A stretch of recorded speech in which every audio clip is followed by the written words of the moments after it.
All right, so we're working here at the Restorerz booth, and we're going live.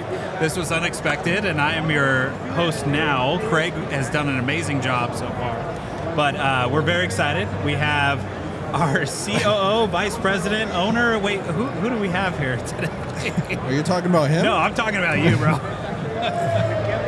I'm the CEO. The CEO, okay. All right, so CEO of Restorerz is here, and then we have... I'm Jeff Cronin. I'm here. Don't be scared. Primetime, baby. Primetime. That's it. So Jeff, tell everybody a little bit about what you do, who you are. Sure. Yeah. I'm a former plumbing salesman. I offer sales trainings. My company is Primetime Consulting. I do everything from on-site with ride-along to classroom to Zoom trainings to you name it. I'm here to help plumbers close more deals, period. And I'll tell you guys, I mean, Jeff has a huge history in the industry. Maybe walk through, you've worked multiple plumbing positions all the way from apprentice to actual plumber to sales technician as well, right? And yes, sir. So very well-rounded. You know, you get these types of consultants that come in, all they know is sales, but you actually know the plumbing side of it. So maybe what's your history on the plumbing side? So I had a crash course in technician. Throw you out there in the field, no training. I think we all did. There's no better training than that, dude. Oh, dude. No Yeah. way. Absolutely. You get out there, you do it, you sink first, and then you learn to swim, right? Yeah. Oh, absolutely. Yep. And Restorerz is somewhat partnering. Should we even discuss that yet? Yeah, why not? I think. Okay. All right. I think Jeff, you know, the real recognized real. Like I have I think the heart of a salesperson, just generally speaking. Yeah. And I know Jeff has the pure sales DNA. So when I see him doing sales trainings, you know, he gets his hands dirty. He does ride-alongs.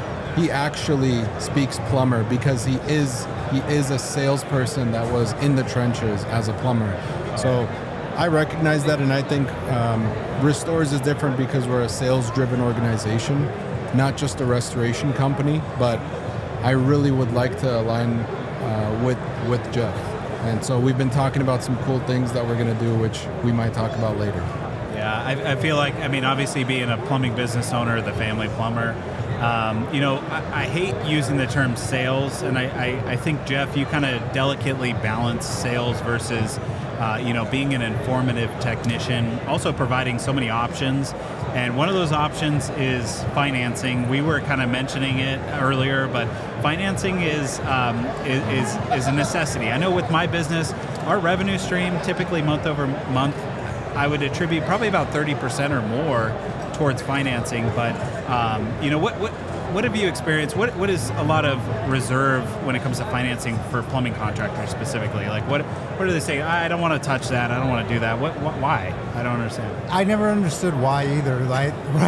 And so when I came into the industry, I never looked at it like too judgmentally or anything like that. I just wondered why they didn't want to do it. Yeah. Why on God's green earth would you not want to have more money available to the client that's saying yes or no to your deal?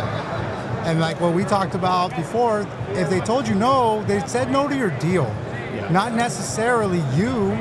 You got the trust in the home with the customer, but the money didn't make sense. It didn't line up, right? So what if we had a tool that made it make sense?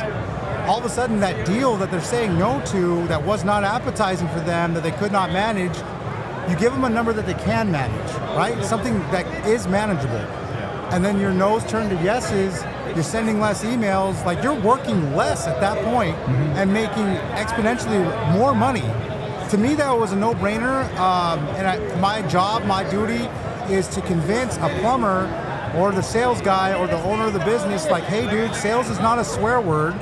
Okay, in every business, the sale happens, whether it's a taco stand or a restoration company, right? Yeah. So it's not a swear word, it's not a bad thing, and what's holding them back in a lot of occasions is their own personal lack of knowledge on the topic, and they're just scared to do something that they are unfamiliar with. That's all.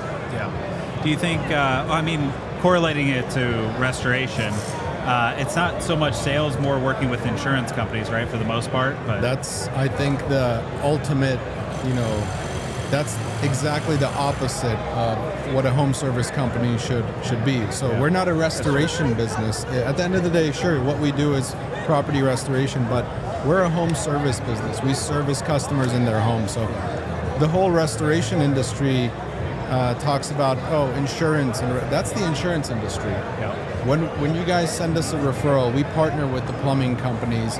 We're going in there with sales in mind, communication in mind, and like he said, sales is not a swear word. We're in one of the only industries, plumbing, HVAC, restoration, that they are begging for you to come to their home and fix the damage.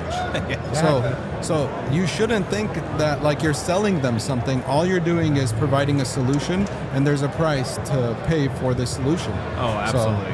Yeah. And so one thing that stands out always with Restorerz is that you guys are truly partners with plumbing companies. And me personally, we love you guys. I admit to the fact that there's been multiple opportunities that otherwise Restorerz brought to the table for my guys to then bring up additional items, things that we might have missed in a crawl space, you know, and that sort of thing. So that type of symbiotic relationship is crucial, you know, with a restoration company. But, you know, you guys go above and beyond. This type of collaboration with Jeff and everything, it's not, like you said, it's not really so much for Restorerz, but rather it's for the plumbers. So like, I've never seen a restoration company actually say, I'm going to go above and beyond for the plumbers that we work with. Yeah, so one thing I'd love to explain, you know, we tell people individually, our partners, they feel it, but you know, on the podcast, I guess it's great to just talk about it. It is. So Restorerz, the way we operate is we pour back into the relationships we have with plumbing companies and plumbers, and that relationship means we provide sales training, we provide communication training, and it's not like we're teaching you guys how to sell things. We're partnering with people like Jeff. Jeff is going to come in there and provide a very high level of communication and sales training to make sure your plumbers and your company is doing better. The better you do, the better we do. So we're obsessed with partnering with plumbers that want to do better as well. There's plumbing companies out there that just don't want to work with Restorerz because all they care about is maybe the cash or the little transactional things. But the second they work with us and try us out, they'll see how much revenue increase they get, how much their close rate increases inside the home, and we obsess over that with our backup sales team, which we can get into. Yeah. No, and you know, me personally, like I said, Restorerz has always been there to help train. Also, you know, you have an issue, there's a direct line of communication, and I think that that's crucial with any partner for that matter. But, you know, going back to Primetime Consulting, you guys work with multiple different companies right now, right? Or you do. Oh, yes, sir. Specifically. And what size companies are you working with? Just so that, you know, anybody that watches this says, oh, you know, Jeff's maybe only for multi-million-dollar companies. No, you work with all sorts, right? Yeah, not at all. So I'll take anybody from anybody who needs help closing the deal. That's all it is. It could be a chuck in the truck, like a guy that just started his company. I was just talking with somebody earlier about it. That's really the market that needs me the most. Yeah, I agree. I never want to like turn somebody down because they're not at that point in the journey yet. Yeah. They'll never get there. Like, you know, if somebody doesn't give them a hand, they won't get there. So I bet on the person, you know. I'll deal with anybody from one technician outfit to multiple department thing, what do you do with that one technician company, like the owner operator type thing? I mean, how do you convert that mindset? That's got to be the hardest mindset, right? Because they want the numbers, but they're maybe not good at sales or anything like that. Like, what's some of the struggles with that one truck, you know, that you find? Something that's different in that scenario is that person only has his opinion. His own feedback. Yeah. So, dude, like that one. The demons. That negative, because who's he gonna do? He's gonna bitch to his wife about his bad day. not every day, you know. So it's more of a mentorship type of relationship as opposed to a process. Yeah. So in that scenario, it's like private one-on-one. Like, hey, dude, knock it off. You had one bad day. You're not crappy because you had a crappy day. Like, get over it, dude. Go out there tomorrow. So you're a sales consultant as well as a therapist all in one? Like, in it those feels scenarios? that way sometimes, but it's all good. Yeah. But it's good because, I mean, part of the foundation, you know, us as owners, we get in our heads, we think we know everything. And you really have to break that wall down. I do know everything. Well, easy. But you have to break that wall down and then move into operationally, here's what's going to make your business successful, sales and otherwise. So, yes, and then the different sizes of companies, it's going to be a different contoured approach, because what works for a $5 million company is not the same approach as for a $1 million or a $10 million, et cetera. Yeah. It's a different approach. And that's, I know that, I recognize that, and I address that. Yeah. You know, I just want to jump in here and say, I've been to a bunch of conferences, like across America, one too many. There's guys who are just addicted to going to conferences, and they'll buy the VIP tickets. Slightly. But not that. I get them for free now. He raised his hand. You get them for free. But the thing is, like, they'll spend $5,000, $10,000, VIP, boom, all this shit, and then they go, they write shit down, or not, they get just hammered and forget everything they learned the day before. But like, I don't know how much you charge, but a one-on-one sales consultant is 10 times 10x more important and more crucial. I agree with that. Than going to a fucking 150,000 conferences. Like, you should not go to conferences until you do not lose money by being at a conference. Yeah, because it's hard to understand the context. When you go to a conference, you're listening to somebody speak. They're speaking to a wide range of companies. They're not isolating like where you're at. Like what we just said, your headspace, you're a one truck Chuck, or you're a $50 million annual company. So to that point, yeah, absolutely, yeah. I agree with you on that. Consulting is huge. So going back to, Jeff, we talked about finance a little bit and how that's a struggle right now. What are some other struggles that you're hearing from the front lines, from the sales guys? What are customers buying right now, I guess, is the big question. They're always buying. That's a loaded question. No, that's an extremely loaded question. So today is challenging as opposed to years past. The ones that are winning are the ones that stayed improving during the hot time. And they were winning, but they still stayed improving, right? Yeah. And then some people rested on their laurels a little bit, and I'll dive right in. I'll tell them right to their face, like, hey, it's because you didn't get better, bro. Yeah. During 2022 and 2023, you just reaped the benefits, but you didn't put in the work. Yeah. The self work. Yeah. And that's okay, but we're running into the 3 estimate call. Like the way that like calls are being brought in now by Google, etc., to not notice it, like, what are you, Stevie Wonder? You don't see it? Yeah. And these second opinion, third opinions, we're all struggling with it. What would be maybe a good solution for anybody, whether you're big, small, in between? What's a good solution to get over all that stuff? I mean, if you're walking in as a second opinion, third opinion, fourth opinion, yep. What kind of mindset first should you be walking in with, and also game plan? Like how should you really attack a situation where you already know there's been a plumber, 2 plumbers, 3 plumbers ahead of you? Yep. How do you convert on that? Are you concerned about pricing? You probably shouldn't be, right? Not at all. My price ain't going to change anyway. Okay. At my price, it's not going to be the price that sells the service, right? Yeah. It's just not going to be that way. So I tell them to change their mindset first. Take away the word estimate, input, inject the word interview. It's a job interview, bro. They're hiring for plumber. They're hiring for HVAC. It's a job interview. Yeah, that's interesting. Interesting. I haven't heard that. Actually. Hey, because that's what's happening. Yeah. They line up 3 people. Yeah. Sound familiar? Yep. Like, let's say you're hiring a tech, and you put out 3 people, and you tell them what your goal is to hire that person. Yeah. But if he blows the interview, then we have other people that we're interviewing. Sound familiar? Send me your resume, and you never hit that person up ever again, right? All right, we're done with this podcast. That was the goal. No, that's it. It's either an job interview, or treating it like a first date. A sales appointment's like a first date. Be a gentleman, be cool, be there on time. Start with that. If you can't start with that, your price doesn't matter whether you're 10,000 or 10 million. You ain't gonna get the job. You got to know what you're solving for. Like, you can't fuck up everything by the time you get to the house and expect to sell something. Like, you got to pull off a miracle. Yeah. But your question was like, how do you deal with the multiple estimate situation? Like, that is absolutely the first thing you should focus on. But one thing that I just want to mention, so the backup sales team thing that we've drilled into our project managers' head. Our project managers are like comfort advisors, rather than a technician with an extractor and some fans. So the one thing I love about being so focused on plumbing companies and plumbers, Jeff, listen to this. Tell me what you think about this, right? If you go, so I'll give you some data. 80% of our sales pro data, when we go into a customer's house that was referred by a plumber or a plumbing company, the customer asks us, what do you think about the plumber? What do you think about the company?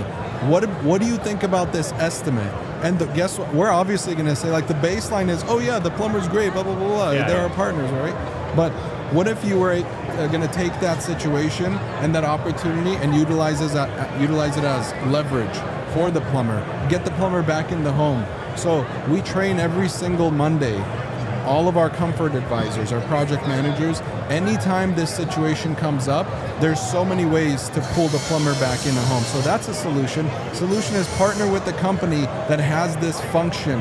When they walk into the home, the third voice in the home, they're going to make sure that they vouch for the person getting interviewed. Dude, okay? I have Dynamite, to say, huh? Restorerz has the toughest job, because you not only have to sell for your own company, but you have to sell for mine too.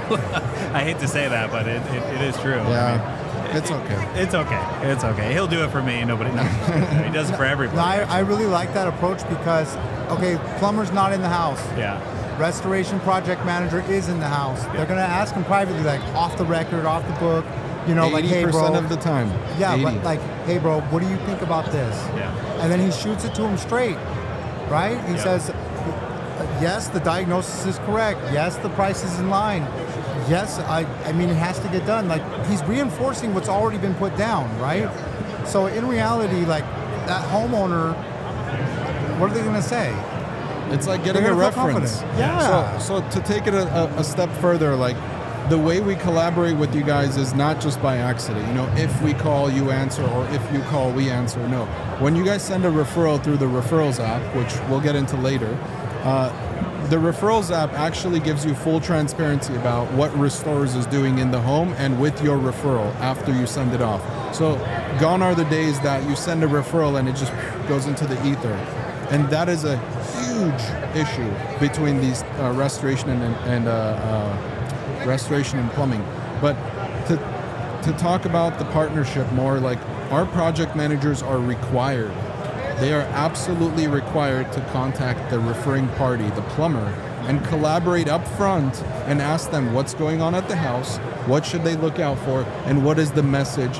Are you like working on anything? Or is there a repipe on the table? Is there anything that we should go and mirror your message? So with that level of collaboration, you're basically sending a kind of like your backup sales guy with a different logo. That's where we have this triangle right now, is that we have a backup sales guy, we have support, Jeff being, you know, frontline sales for my company, and how to clear objections, you know, and that's huge for any industry, but more specifically plumbing right now. We're in Southern California. We're competing up against no name, you know, no licensed contractors day in, day out.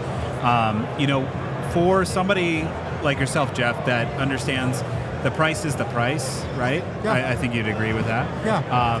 Objectively, a lot of plumbers think that I'm just going to lower my price to get this one job. But what is that? How does that correlate Race to the bottom. Yeah. Well, explain that a little bit more. What does that mean? You know, like why you shouldn't be doing that? It was never the price that made the decision in the first place. Okay. The mentality on it, like, Yeah. if the mentality's not there, the actions aren't going to follow. Oh, Right? absolutely. We'll always say, if we believe that the price is the decision maker of, you know, how it leaned our way, we're constantly gonna, when the lights aren't on and nobody's around, we're gonna drop our pants each and every time. But dropping our pants didn't get us the deal, right? You know, I worked at the highest price company in LA, right? But how We did won't I name say? them. Yeah, and we're not shy, you know. We Yeah. weren't shy about it, you know. Like, yeah, my liner's double everybody else, but you said yes. How did they say yes? Yeah. It wasn't the price. It was never the price, right? Like, price matching people was not an option where I worked, so it was not in my mental where I worked. Yeah. So how does the highest price one in town sell more than the lowest price one in town? That's always Explain that to That's me. a question I always hear from contractors. How do these, let's just call them big legacy brands, right? We're calling them legacy brands. How do the That's a legacy good one. brands? No, I think you coined that, right? What? Like the legacy brands, the truck. Anyway, The legacy brands. No, not guilty. Not guilty? Well, I heard it somewhere. So legacy brands, these big brands, how are they selling liners double the cost and still closing and everything's hunky-dory? You know, it's a freaking awesome sales process. Yeah, and that's what it comes down Keyword, to. process. Process, 7 yes. days a week, 365 days a year. When you're hungover, do it all the time. You'll make more money. Absolutely. Here's No the thing. excuses. Sounds simple. You can't, Right? you can't expect something like a different outcome if you don't put the different. If you don't have the same input, you can't measure the output. So, we partner with over 200 plumbing companies. Sorry, you're not the only one, Mike. But here's the deal: I walk into these plumbing shops, I communicate with the owners, and I see who grows, I see who doesn't, and some people just go out of business and go work for the dudes that are growing. The one thing that I absolutely can confirm is that the companies that are growing and like excelling over the years are the ones who have a sales process. Not just sales guys, not just technicians, a sales process. And the sales process needs to be designed to get the outcome that the company wants. So like if you don't have a process, you're just letting things happen without you controlling them. You are the owner, the manager, the leader at the company. You can make a process. And guess what? Jeff already has a process that really works. True. So just talk to Jeff. Yeah. And, personal insight, what Jeff's been able to do with our company, our process that broke down was financing.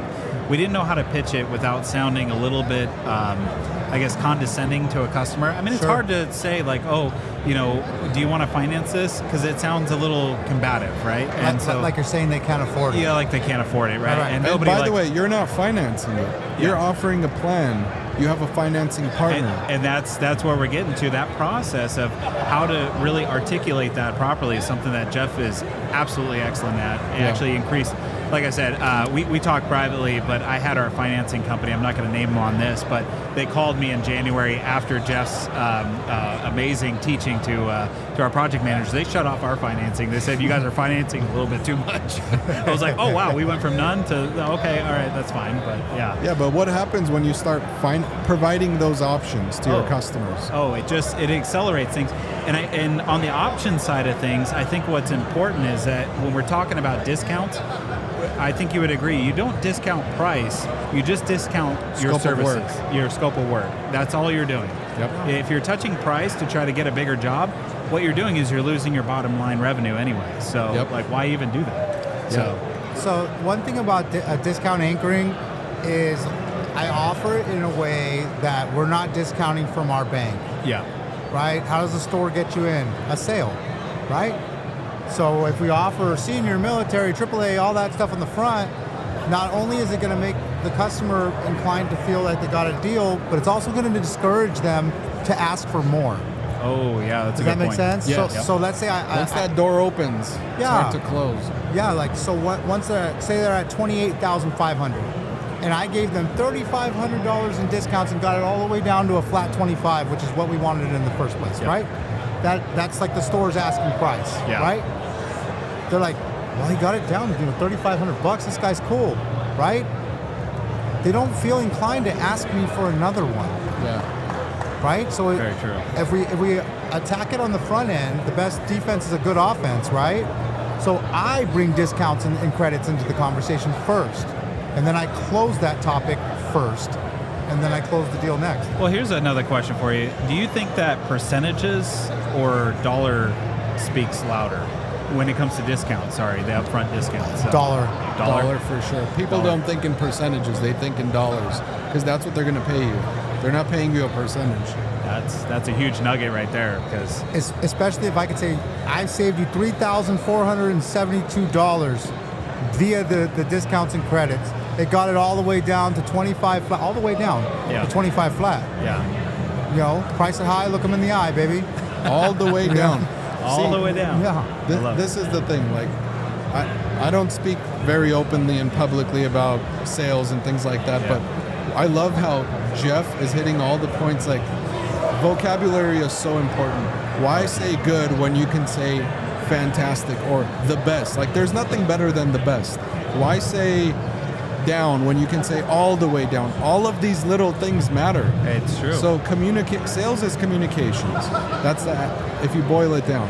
So tell me what you think about that. Like, what do you think about communications? Like, how do you get a technician that is not, I mean, people become plumbers because they like to work with their hands and make money. They're not necessarily like the flowers that blossom in the room, you know? Yeah. They're guys that want to go and get shit done and make money and feed their families. So how do you convert that person? Like, is it mainly a mind shift? Like, what is it? It's a definite mind shift because we're taught as Americans, like when we go to school and you didn't do so hot, you know, you're looked at, let's say you didn't go to college, everybody told you you're not going to be shit if you don't go to college, right? That's what they told me. Well, I didn't go to college. Me neither. I didn't go. Well, I did, but then I left. Yeah. I did a study skills class online at Mount SAC right here. Harvard. It's a long story, but like they told us that we weren't going to do much, right? But deep down, everybody can win, right? So this game gave me an opportunity I make more than a freaking surgeon. Yeah, for sure. With no student loan debt. So, you know, fuck those guys, you know, but if I could show them, like, I'm just one of you guys with the very same opportunity, this is how I did it. Yeah. And you got to believe in yourself or nobody's going to give you the opportunity, bro. Yeah. Oh, 100%. Well, you know, just to kind of wrap up here really quick, we've been talking for a while, and actually there's so many good nuggets. I'm glad this is being recorded because otherwise you're going to have a lot of really good clips out of this. But but we actually, as PHCC Orange County, we actually invited Jeff to come to an event. It's going to be in April. It's April 21st, 22nd. It's at Anaheim Hills Golf Course, but it's in their grand ballroom.